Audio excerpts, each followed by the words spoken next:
देव प्रकाश सिंह साहब नमस्कार, मैं ज्ञानेश्वर बोल रहा हूँ लाइव सिटी से। नमस्कार जी, कैसे हैं? अच्छे हैं आप? सब ठीक ठाक हैं। चलिए, आज सुप्रीम कोर्ट में सुनवाई हुई जाति गणना को लेकर, जो बिहार सरकार गई थी कि जल्दी से सुनवाई हो जाए ताकि बिहार में जातिगत गणना करा सकें, जिसे हाईकोर्ट जातिगत जनगणना मान रहा है और हाईकोर्ट ने रोक लगा दी थी। तो सुप्रीम कोर्ट में क्या फलाफल निकला, कुछ जानकारी है क्या?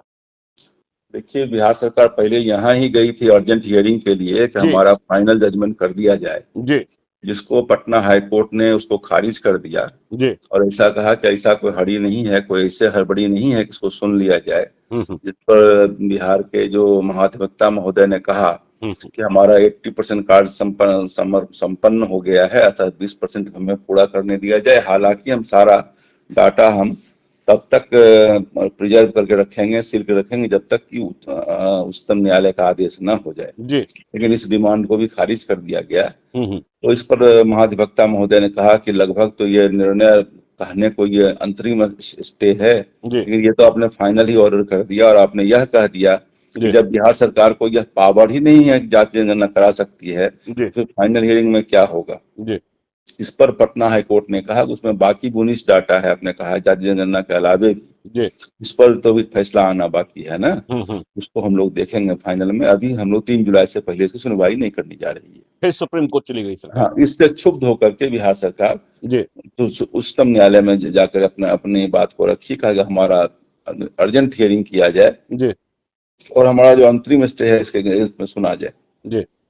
जिसकी अर्जेंट हियरिंग के पिटीशन को आज संजय करोल और बी आर गवई साहब के कोर्ट में लिया गया था। संजय करोल साहब पटना हाईकोर्ट के पहले चीफ जस्टिस पटना थे। हाईकोर्ट के चीफ जस्टिस थे जी और उन्होंने कहा कि ये जातीय जनगणना तो नहीं, जी लेकिन इसी ढंग की सिमिलर घटना नगर निकाय का चुनाव जिसको कि आपने पहले भी किया था, जी इसमें भी ये जातीय और कुछ आर्थिक आधार पर ही जी ये रिजर्वेशन की बात थी। इसको हमने सुना है जी और हम पहले वहां रहे हुए हैं, कहीं न कहीं हमारा कन्फ्लिक्ट ऑफ इंटरेस्ट है। जी।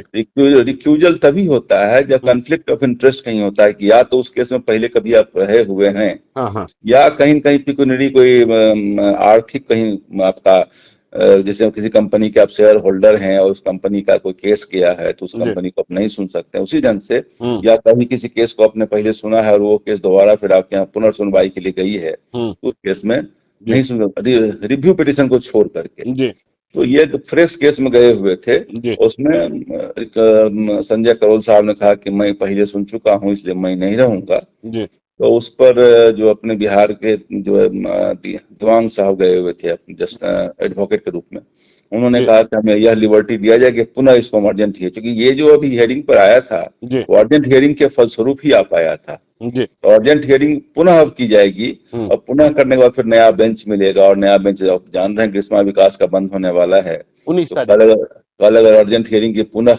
याचिका दी गई जी और पुनः एक बेंच मिला तो मात्र एक दिन समय बचता है। जी अब देखिए इस समर वेकेशन में भी तो बेंच कुछ न कुछ रहता है, देखिए आगे क्या होता है। जी। अभी till then our fingers are crossed.